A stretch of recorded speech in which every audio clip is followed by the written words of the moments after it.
Hey everybody, welcome back to part 2 of my series on the numbers of hospitalizations in the United States and the overflowing hospitals that we have.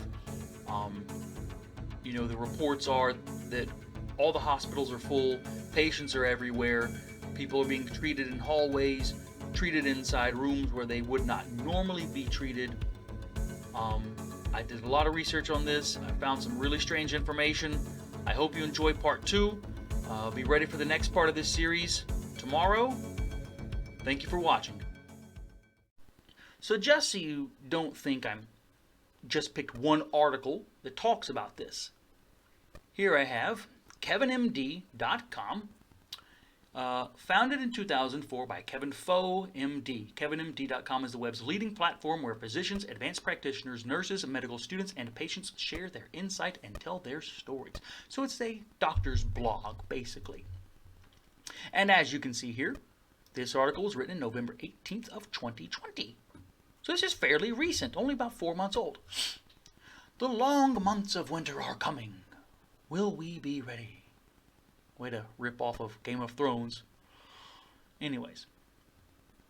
So, let's do it to it. As cases of COVID-19 soar around the nation, the days of New York as the epicenter of the pandemic have become a distant memory for this emergency room doctor.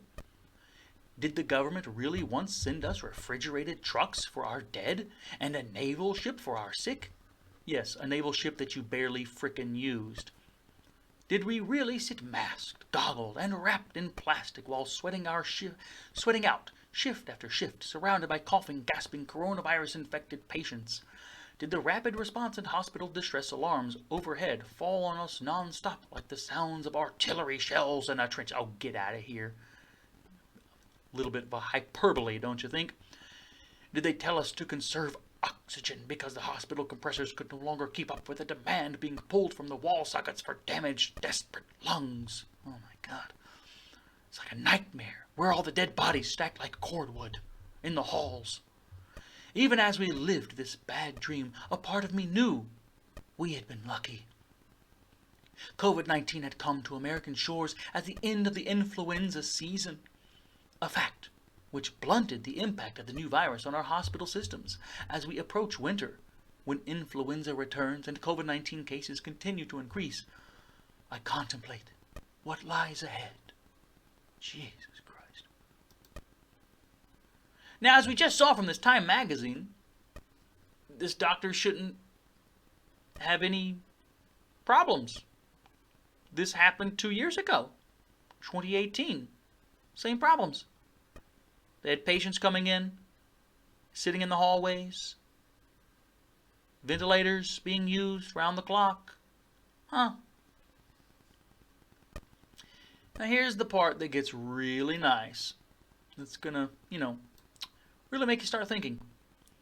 To understand the true horror of COVID-19 in the American healthcare system, you must realize that hospitals operate at 130% capacity during an average flu season. I'm going to read that again in case you missed it. Hospitals operate at 130% capacity during an average flu season. This is nothing normal. If everything we've been told over the past 12 months is true, that the hospitals are filled to the brim and patients are in the hallways, then it's nothing new. Oh, wow, this is every winter this happens. Ha! Wow! Who could have thunk it? Let's keep going.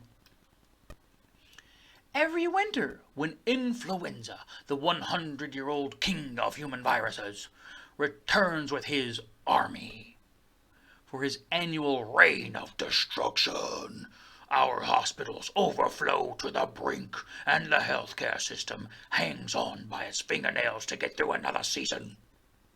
During this time, the hospitals reach capacity, and patients can spend some, or even all of their hospitalization in the hallway. Yes, that's right.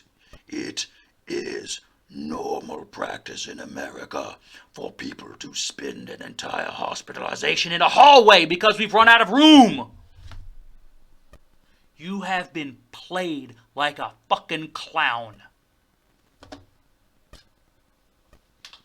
And just so you know, this is a doctor who wrote this. Katarzyna Falkowska is an emergency physician. This isn't some podunk shaman living in the bayou of Lausanne. This is a New York City physician. Uh-oh. The mask is slipping, sounds like. So let's keep going to what Mrs. Falkowska has to say. Let me describe what this is like. You do not rest in a comfy, adjustable hospital bed, but rather, you should have a comma there, you spend your time on a stretcher, which is the equivalent of a park bench with a flimsy pad on it.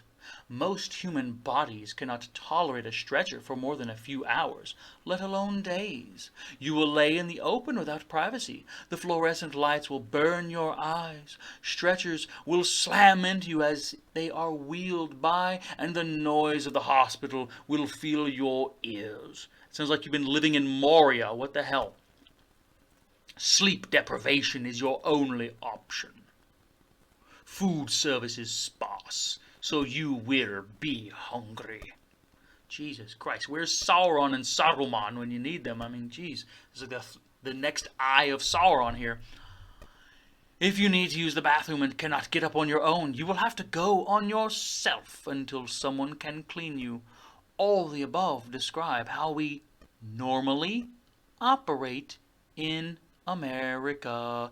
No, this is not normal in America. This might be normal in New York City, but I can tell you from extensive hospital visits throughout my life, quite a number, let me tell you. This is not normal in America. This is normal maybe in New York City or Chicago or Los Angeles, where you have tens of millions of people and, you know, lots of violent crime going on and flus and diseases spreading. It might be normal there. Not where I'm from. Alright everybody, thank you so much for watching. Stay tuned for part 3, where I will be going into the financial responsibilities of the government and what looks to be possibly a scam from the hospitals in order to make money, with evidence which has been fact-checked from numerous sources showing absolutely the motivation for hospitals to misinterpret or perhaps even inflate their numbers of patients over the past 12 months in order to receive extra government benefits. Thank you so much for watching. I hope you enjoyed it. Until next time, I remain the Neo-Bohemian.